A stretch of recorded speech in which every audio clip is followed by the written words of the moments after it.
In this video, I will show you how to use for loops in C++. You will first understand why you need for loops, and then you will learn how to implement a C++ for loop in your code.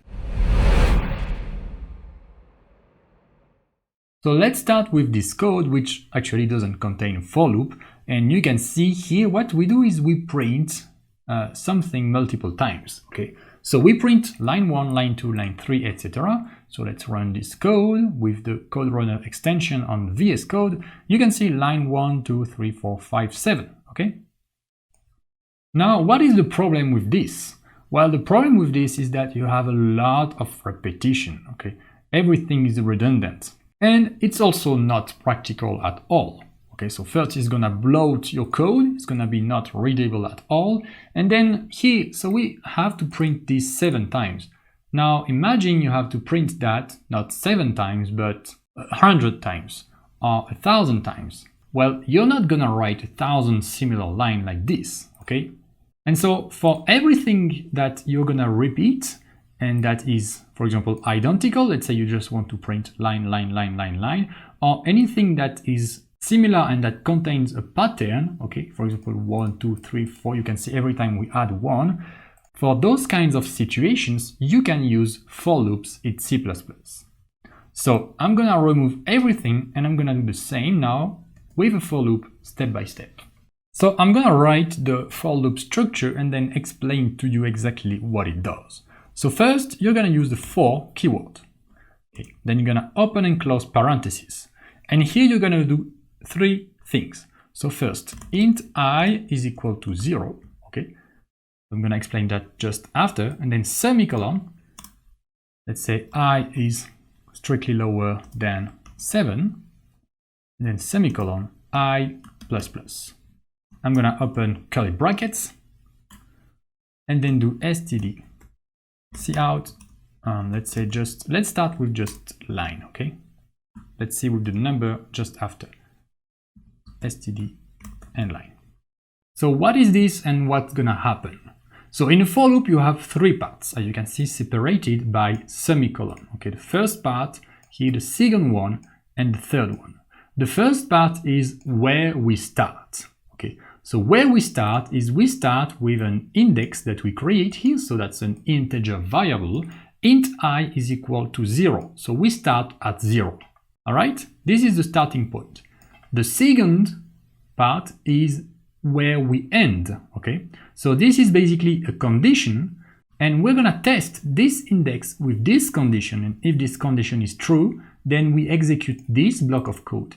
If the condition is not true, then we go out of the for loop and the for loop is finished. So the condition here is I is strictly lower than 7. Okay, so here we start at 0, and as long as I is strictly lower than 7, we continue with the for loop. And the third element is, well, what do we do with the index every time? Okay, so we start with the index, and then we're gonna come back here, and then we're gonna do something, and here we do I++, which basically is gonna add 1 to the index. Okay, so plus plus is a very common thing to do in C++ to just, well, actually increment a number. So what's gonna happen is we start with I is equal to 0. We check I strictly lower than 7, yes. Then we execute this block of code. So we're gonna print line. Then after this, we don't go at line number 8, but we come back at line number 5, and we come back to the for loop. So I is equal to 0, but now we do I++, so I is equal to 1. We check is I, so 1, strictly lower than 7, yes. So we execute this block of code again, and then we come back to line 5. We do plus plus, so I is equal to 2. We continue, so 2, 3, 4, 5, 6. So we arrive at 6. 6 is still strictly lower than 7. Okay, so we execute this with 6. And then we come back here, we do plus plus, so now I is equal to 7. And then we check, is 7 strictly lower than 7? No, this is false. So the condition is now false. We are going to end the for loop and we continue the execution at line 8. So as you can see, if we start from 0, and we do 0, 1, 2, 3, 4, 5, 6, we are going to execute this 7 times. So let's actually run that. And you can see 1, 2, 3, 4, 5, 6, 7. Okay, we have line, etc. So that's how a for loop works. And now, well, let's try to get what we got before, okay, with actually a number, all right? So what we can do to do that is, well, simply here. So here we have the index variable that we use and that you know how it works. But we can also use this I inside the for loop, okay? This is going to be inside the scope of the for loop, so it's only going to be available here inside those curly brackets, not outside. And so you can use it. So for example, I could do line space, and then I could print I like this. So I can directly use the index in the for loop. Let's run that.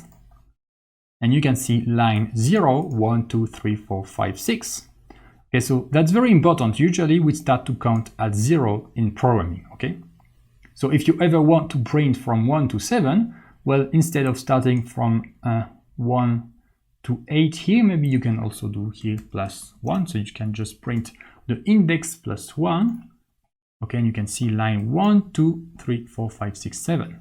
So we have the same result as before, but now we just have, so the for structure, and then we just have one line of code that is going to be executed different times with different values here. So this is much more dynamic, okay? And this is not the only thing you can do. So anything that kind of has a pattern, you can use in a for loop. And now, well, if you remember, I asked you before, how can you print this 1,000 times or 100 times, okay? So let's start with 100. Let's say you do 100 here. I just run that, and you can see we print 100 times, every time with a different numbers. And we didn't need to add 93 lines of code. We just needed to change one variable here, one value here, and then the for loop stays the same. If I do 1,000, I'm just gonna print 1,000, okay? And you can see now I have printed line 1,000 times. If you like this video, subscribe to get more tutorials like this in the future. Also, check out my online courses so you can learn C++ step by step in an efficient way by practicing and directly going to the point. Links in the description. Alright, thank you for watching, see you in the next tutorial or in one of my courses.